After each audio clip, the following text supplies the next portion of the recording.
May mga namatay ha. Anong sanctions binigay niyo? Nag-issue ang CHED na moratorium ng field trips. It was on February because dun sa incident sa Bestlink, off-campus activities at karoon ng serious problema, may mga namatay, sugatan. And why was it lifted after a few months? December, CHED? Remember, may mga namatay ha. Anong sanctions binigay niyo pala noong 2017? Suspension lang?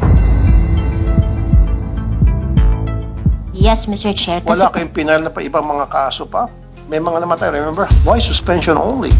At that time po, Mr. Chair, yun po ang, that was a decision of the Commission and Bank. That was ito po yung base na rin po sa legal po na perspektibo na ito po yung guidelines po namin. Kaya po yun po. Guidelines nga.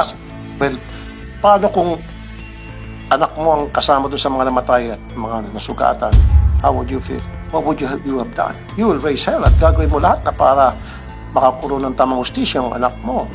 Eh dahil wala kayong kamag-anak doon, naging pabaya kayo. Yun eh. Magtrabaho tayo as if yun yung maging legacy natin. Tuloy na ulit. After 2017, here we come. Regarding the February 2017 incident in Tanay, wala pong sanction na ibinigay ang CHED. Wala rin pong suspension. After there was an investigation because at that time, I was then the counsel, still the general counsel of Bestlink. I was the one who handled the case. No sanctions. I am relying po doon po sa records po ng So Commission and Bank, sa records po ng Commission and Bank resolution po namin na nag-impose po ang CEB po namin ng sanction against the institution. And can I have that document? I have a copy of our Pakibilis lang resolution. po. Hindi po natanggap itong sanction? From the records of Bestlink, wala pong natanggap. Di ba Okay, pag pinadala itong resolution, hard copy, di ba? Opo, tama po. And then Mr. Chair. dapat merong received copy. Yes po, Mr. Chair. So, hindi natanggap. So, pwede sila sisinungaling lang. Pero kung meron kayong received copy, then proof yun na nagsisinungaling sila. For now, we cannot say kung they're lying or not because we don't have that document that will prove that, in fact, they really did receive the resolution. Ipapatrace ko po ito, Mr. Chair. Papatrace pa lang. Sa records po. Alam mo na magkakaroon tayo ng hearing about this at ipapatrace mo pa lang. This is the reason why we're here today. And you don't have all these, the documents na kailangan malaman natin sa hearing na ito. Apo. Ipapatrace pa lang.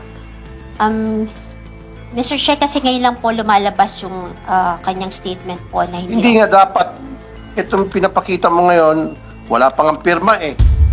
Oh, sana yung pupunta ka na rito, kumpleto, walang sanction, wala man lang follow-up. Tapos ni-lift nyo pa. Sa magkano kadahilanan? Mr. Chair, base po doon sa desisyon po ng CEB, impose a ban on such education activity be imposed in the said school for 1 school year po, Mr. Chair.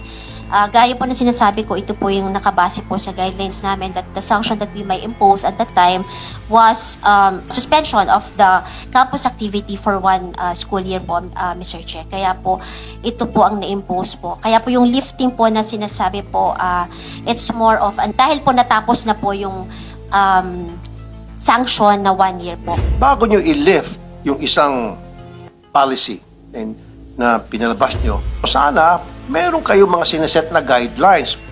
Nilift namin to, pero sa kondisyon, kayong lahat ng mga school, bago kayo mag-request sa amin ng off-campus activities, ano ang ginawa ninyo? Ano maipakita nyo sa amin na para hindi na maulit yung nangyari sa Bestlink na marami namatay. And then pag-aralan nyo, and then saka nyo ililift. In the absence of that, wag muna. Hayaan nyo muna yung mga school magsilapitan sa inyo para sabihin na ito po yung mga guidelines namin, ito po yung mga polisiya namin na siguraduhin namin next time ito yung mga gagawin namin. Kayo lift lang kayo ng lift. Hindi kinusira yung mga namatay. Yung mga nasugatan. Dose-dosena.